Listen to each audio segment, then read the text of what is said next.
ஸ்கின்னா க்ளோயிங்காக தான் இருக்கணும், பாடினா ஸ்லிம்மாக ஷேப்பாக தான் இருக்கணும். இந்த மாதிரி பியூட்டி ஸ்டாண்டர்ட்ஸ்லாம் யாருங்க செட் பண்ணுறது?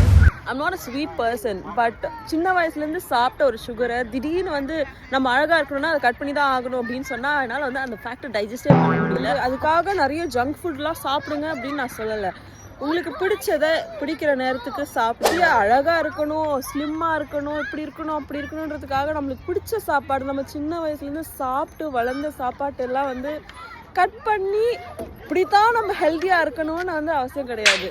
எப்பவுமே இதுதான் சரி, இதுதான் நான் பண்ணுவேன், இது பண்ணாதான் எல்லாரும் நம்மளை மதிப்பாங்க, இது சாப்பிட்டாதான் நம்ம உடம்பு நல்லா இருக்கும், இது குடிச்சாதான் நம்ம ஸ்கின் க்ளோ ஆகும், இந்த மாதிரி பார்த்து பார்த்து கரெக்டாக வாழ்கிறவங்க தான் சீக்கிரமாக கேலரிஸை கவுண்ட் பண்ணாதீங்க, ஹாப்பி மூமெண்ட்ஸை கவுண்ட் பண்ணுங்க.